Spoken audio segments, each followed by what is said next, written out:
Let us now discuss about one more such important aspect, that is biomagnification. In eutrophication, we have studied that how the toxic substances are going to increase the organic debris, and due to increase in the organic debris, there will be later on a complete transformation from a water body to a landmass. Over here, the next topic that we are discussing is biomagnification. Now, biomagnification itself means what? Let us consider first of all the definition.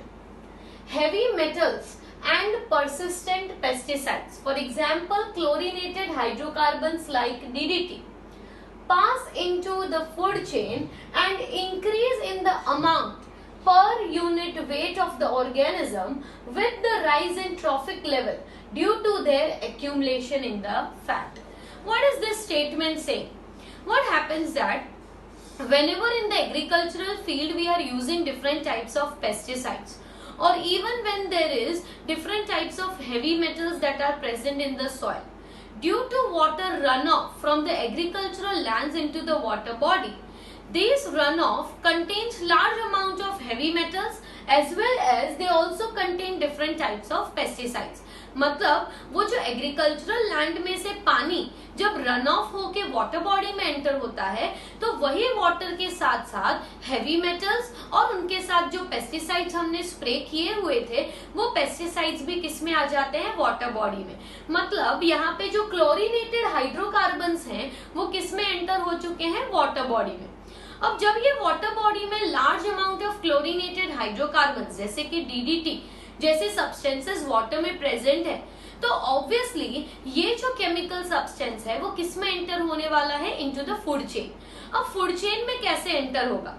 तो water जो है that is having some amount of DDT, but water के साथ साथ वहां पे aquatic body में और क्या होता है? फाइटोप्लैंक्टन्स होते हैं, and phytoplanktons will be consuming this water. As a result, some amount of DDT enters into the phytoplanktons. अब जब phytoplanktons हैं, तो phytoplanktons will be engulfed or eaten up by whom? They will be taken up by the zooplanktons. तो zooplanktons में भी some amount of DDT is going to be transferred. ये zooplanktons पे dependent कौन होते हैं? Small fishes. तो ये जो DDT था, जो एक्चुअली पानी में था, वो अब किस में एंटर हुआ? फाइटोप्लैंक्टन्स में, ज़ूप्लैंक्टन्स में, और वहां से कहा एंटर हो रहा है? Into the small fishes. Small fishes में से जब ऑब्वियसली स्मॉल फिशेस को कंज्यूम कौन करेगा? Large fishes. तो जब लार्ज फिशेस स्मॉल फिशेस को कंज्यूम करते हैं, तो ऐसा तो है नहीं कि वो एक ही दो फिशेस को कंज्यूम करेंगे. They are going to consume many fishes, and all these fishes are having DDT present in their body. तो अल्टीमेटली ये डीडीटी किस में जा रहा है? लार्ज फिशेस में जा रहा है. ये फिशेस को भी कौन डाइजेस्ट करता है? मतलब कौन उनको as a food, as a prey लेता है? That is fish eating birds. मतलब अल्टीमेटली ये जो हमने डीडीटी स्प्रे किया था एग्रीकल्चरल लैंड में, वो आया कहाँ पे? वाटर में. वहां से phytoplanktons, zooplanktons, small fishes, large fishes and fish eating birds तक वो डीडीटी क्या हो रहा है? पास हो रहा है. मतलब यहाँ पे इसीलिए ऐसा लिखा है that it is going to pass into the food chain. मतलब वो फूड चेन में एंटर हो गया है, एंड वन टू अनदर जब वो नेक्स्ट ट्रॉफिक लेवल में बढ़ेगा तो क्या होगा? There will be increase in their weight, increase in the amount of DDT is going to occur. Why? Because one organism is going to consume a large amount of phytoplanktons. There will be large number of fishes that are going to consume large number of zooplanktons. और ये concentration उनकी body में excretion through remove होता नहीं है. क्यों? क्योंकि DDT जैसे सब्सटेंसेस एक्यूमुलेट हो जाते हैं हमारे फैट लेयर्स में.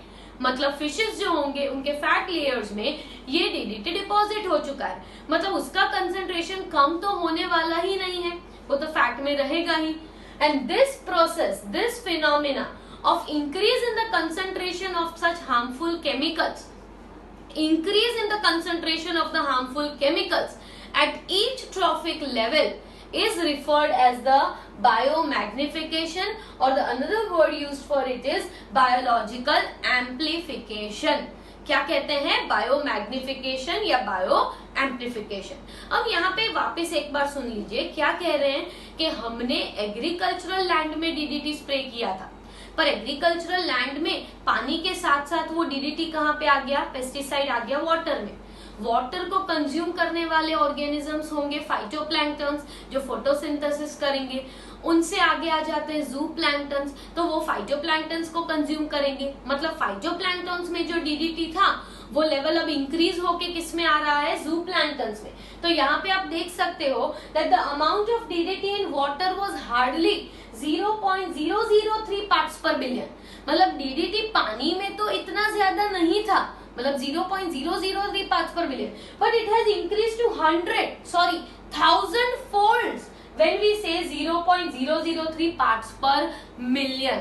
मतलब वाटर से फाइटोप्लैंक्टन्स तक जाते जाते ये अमाउंट अबाउट 1000 टाइम्स बढ़ चुका है, from 0.003 parts per billion to 0.003 parts per million.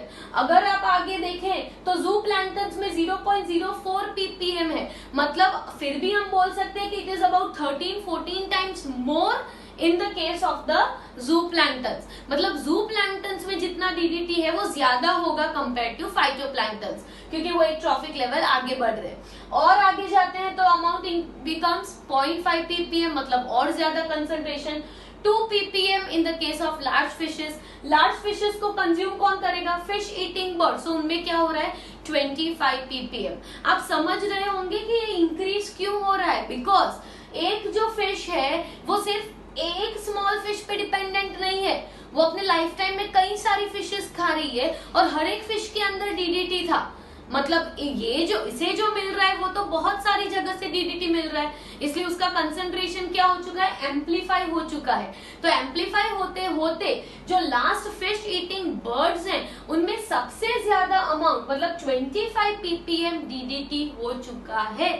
तो अब डीडीटी उनकी बॉडी में होने से फर्क क्या पड़ता है, what does it affect to have toxic pesticides into the body. तो यहाँ पे लिखा हुआ है that more amount of pesticides in the body are going to disturb the calcium metabolism of the birds. मतलब बर्ड्स जो होते हैं उनके शेल जो बनेंगे at the time of laying eggs, eggs जब ले करते हैं तो जो शेल रिलीज होता है वो शेल काफी वीक होता है, and therefore it results into premature breakdown of the shell and therefore the embryos are not able to survive। तो ये सबसे एक इफेक्ट देखने को मिल रही है, क्या है, that is thinning of the egg shell. मतलब कैल्शियम के बने हुए जो शेल हैं वो शेल ही बहुत ही वीक होंगे, और वीक होने की वजह से वो प्रीमेच्योरली ब्रेक हो जाएंगे, और ब्रेक हो जाने की वजह से the embryos will not be able to survive. So this is one of the adverse effect of having increased amount of pesticides in the body. Other disorders include hemorrhage of the cerebrum, that is cerebral hemorrhage होगा, softening of brain, liver can get damaged, that is liver cirrhosis, hypertension, malfunctioning of sex hormones। ये बहुत सारी ऐसी effects होंगी जो pesticides या heavy metals के body में प्रेजेंट होने की वजह से होती है। एंड दिस फिनोमिना जिसमें with the increase in trophic level the concentration of the pesticide increases in the higher trophic level is known as biomagnification। We have completed about the topic biomagnification। In biomagnification we have discussed that how there is going to be increase in the concentration of the pesticides or the heavy metal pollutants from one trophic level to another trophic level.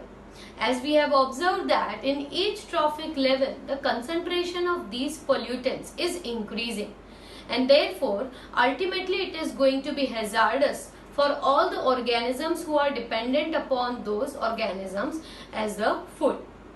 We have also discussed about the eutrophication, where there was a natural aging of the water body, as well as this aging was accelerated due to the effects that are being done by the humans.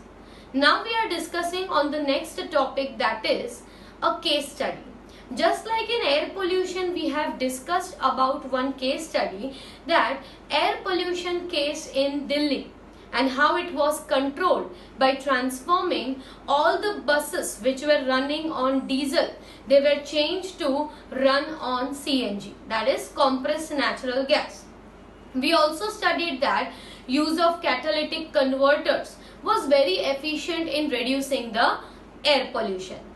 Along with catalytic converters, we have also discussed about the use or change in the engines which are going to emit ultimately less amount of sulfur dioxide into the environment, and that was using the Euro stage 3 or Bharat stage 3 and 4 norms were being applied. So after discussing about the case study of air pollution in Delhi, similar is a case study of water pollution. We already know that there is a large amount of wastewater that is being produced. The wastewater is what? It is simply the sewage water. That is the municipal sewage water which is being directly discarded into the rivers or into the water body. And therefore, the water body becomes heavily polluted. This pollution increases the eutrophication. This pollution affects the life of many aquatic organisms, and due to all such reasons, it is going to affect ultimately the environment and create an imbalance in the ecosystem. So here, some of the individuals from California have taken an initiative that how the wastewater can be treated. So here is one of the approach for treatment of the wastewater.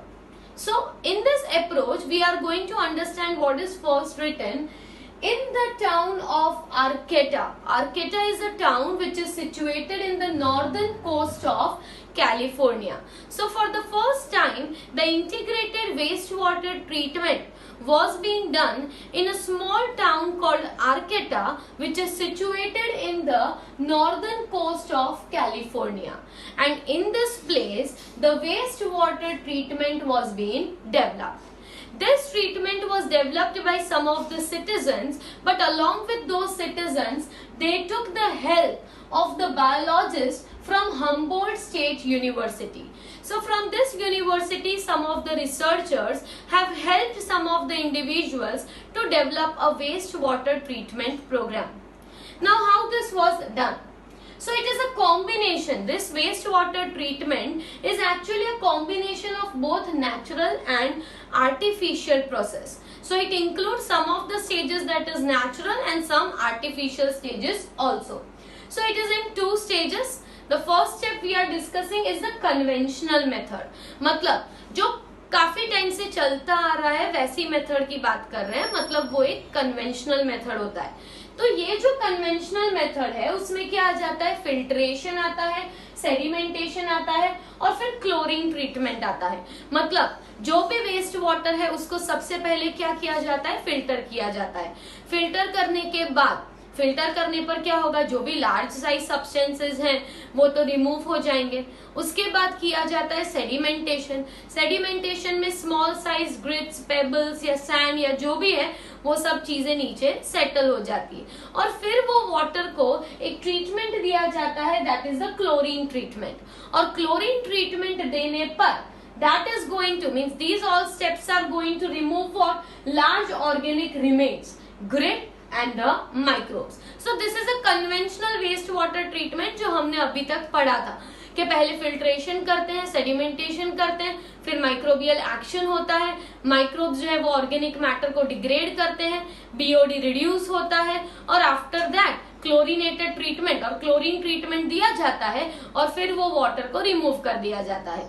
इसकी वजह से जो grit है, sand है, organic matter है और microbes है, ये जो होते हैं वो मोस्टली रिमूव हो जाते हैं. और ये ट्रीटमेंट जो है उसमें ड्रॉबैक क्या रह जाता है? That there will be still the presence of several heavy metals and other dangerous pollutants that are being left over. मतलब ये ट्रीटमेंट जो है वो इतना सक्सेसफुल नहीं है कि हैवी मेटल्स को रिमूव कर सके, क्योंकि हैवी मेटल्स जैसी सब्सटेंसेस को तो ये माइक्रो ऑर्गेनिजम्स भी डिग्रेड नहीं कर पाते और इसी की वजह से ये हैवी मेटल और ये जो डेंजरस पोल्यूटेंट्स हैं वो वेस्ट वाटर में फिर भी रह जाते हैं.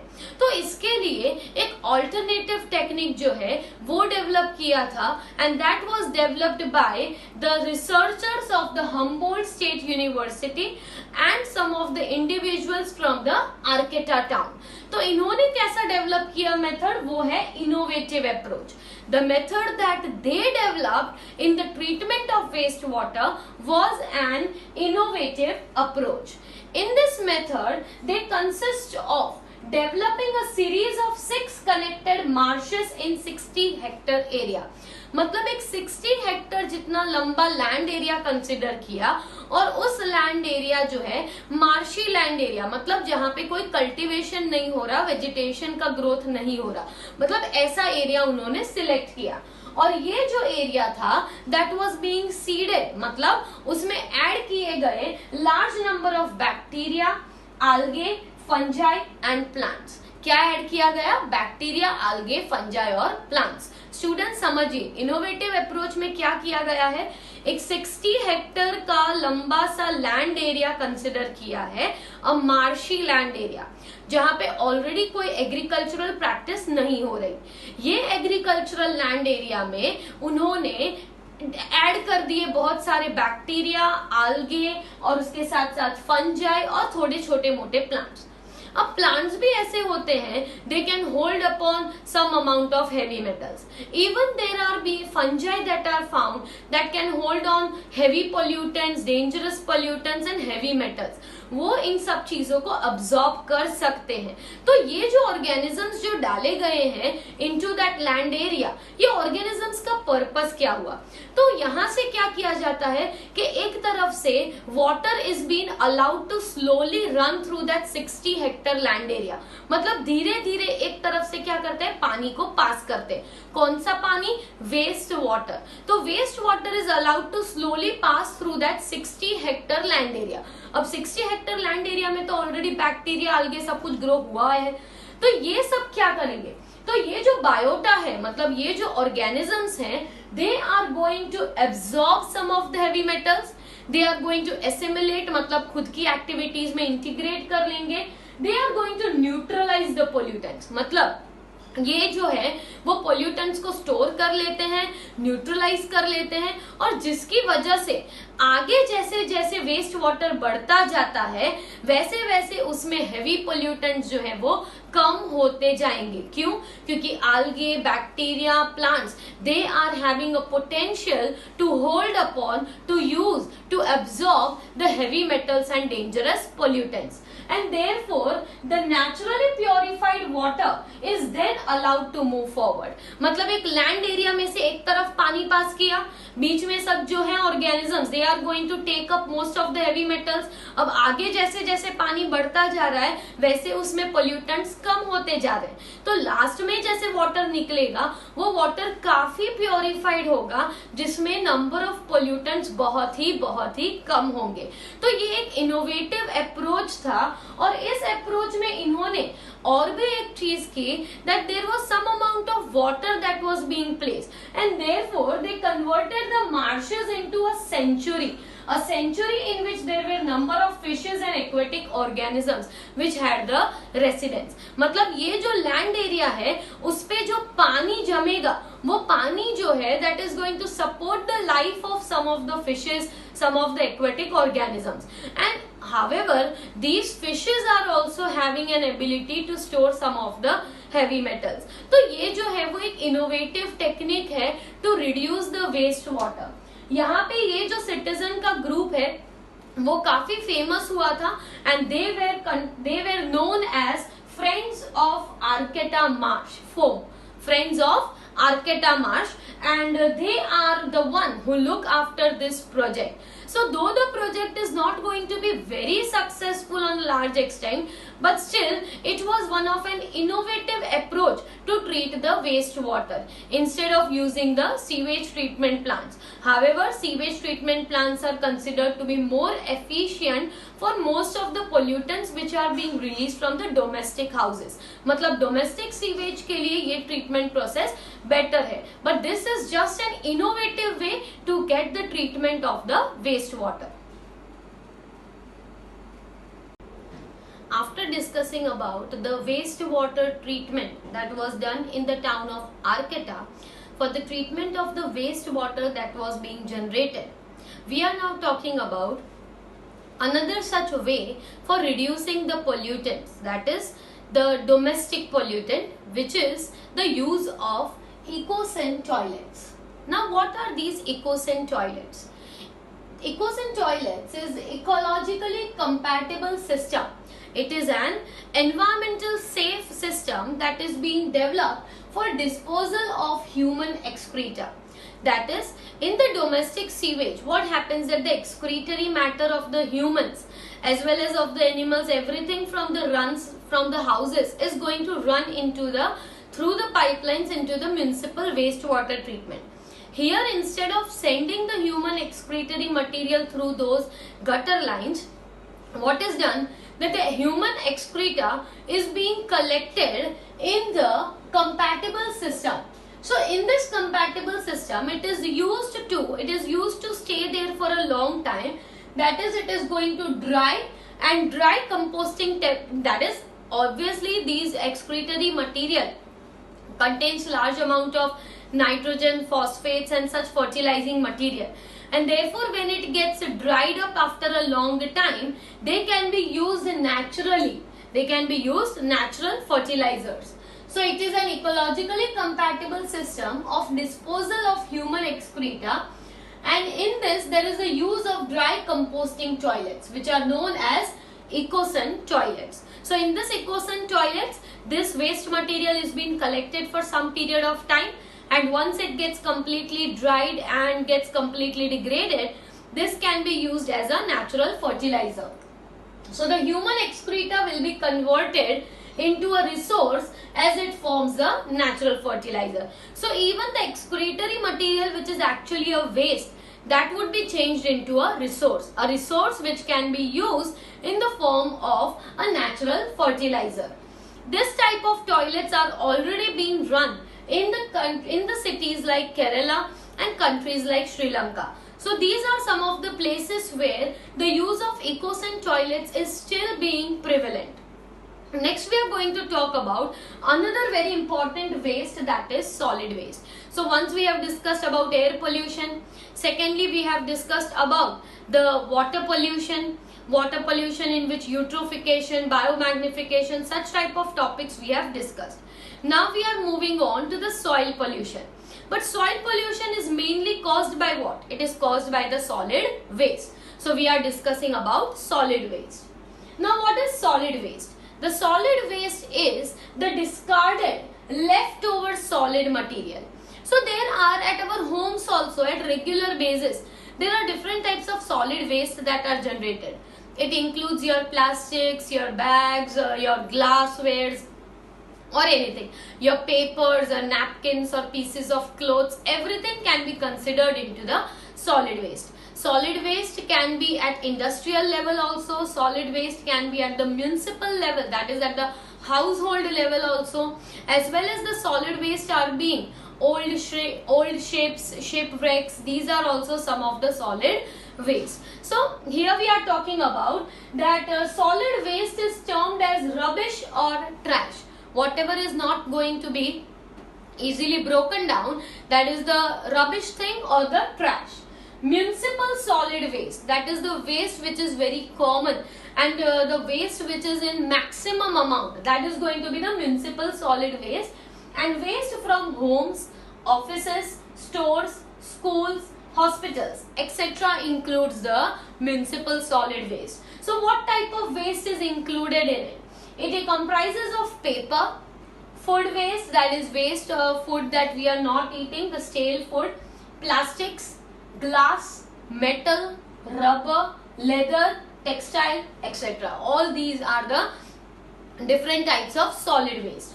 Burning is going to reduce the volume of the waste. So whenever you are burning it, what is going to happen? The volume is going to be reduced. But what will be the drawback? Although the waste does not burn completely, because all the material that we burn is actually not going to be burnt up completely. Therefore, volume will be reduced, but the pollutants will still be prevalent in the soil. An open dump serves as breeding grounds for rats and flies. So when it is being dumped at one place, it is going to develop a heap of waste at that place. So that place which is having large amount of such waste material is actually a breeding ground for the organisms like rats and flies. Another option that can be done is sanitary landfills. What are sanitary landfills? So sanitary landfills are substitute for open burning dumps. So open places where the dump is being burnt, that is, first of all it is collected in the form of large heaps and then after it is burnt. So instead of that, there is a digging in the soil that is being done. That is digging, or you can say you are making a depression or you are making a trench into the soil. And in this depression, whatever waste is being collected day to day, that waste is being discarded. And after that, some amount of dirt and soil is sprayed on it, and then after it is closed. What will happen? The waste from each home is going to be degraded in a short interval of time. That is, in a duration of certain days, most of the waste is going to be degraded in that place. So what is done in sanitary landfill? एक छोटा सा खड्डा या ऐसा एक depression बनाया जाता है घर के पास ही, और इसके अंदर घर का जो भी वेस्ट है उसको डाल दिया जाता है और फिर उसे क्लोज कर दिया जाता है. थोड़े दिन के बाद क्या देखने को मिलेगा कि ये जो वेस्ट है वो पूरा ही फर्टिलाइजर बन चुका है. पर अब यहाँ पे प्रॉब्लम आ जाता है that if the waste is like rubber और if the waste is like plastics, it is not going to be degraded anyway. However sanitary landfills जो है वो इतने सक्सेसफुल नहीं है, बिकॉज मेट्रो सिटीज में जो वेस्ट प्रोड्यूस होता है वो बहुत ही ज्यादा होता है और हर एक जन अपने घर के पास ऐसे सैनिटरी लैंडफिल्स डेवलप कर सकते नहीं है. दूसरा, ऐसा भी डेंजर होता है कि इसमें से जो हार्मफुल केमिकल्स हो वो सीपेज मतलब नीचे जाते जाते they mix with the underground water, और अंडरग्राउंड वाटर को जो एक्चुअली प्योर होता है उसे भी पोल्यूट कर देते हैं. तो ये सैनिटरी लैंडफिल्स जो हैं they can be successful at village level where there are less number of houses and the amount of the waste that is generated is low. But it is not possible for the large metro cities as the waste is also very high, and developing such sanitary landfills also requires large space where it has to be constantly being taken care of. तो ऐसा possible होता नहीं है. तो आगे हम देखते हैं कि सॉलिड वेस्ट के सॉल्यूशंस क्या हो सकते हैं. What can be the ways in which we can control this solid waste.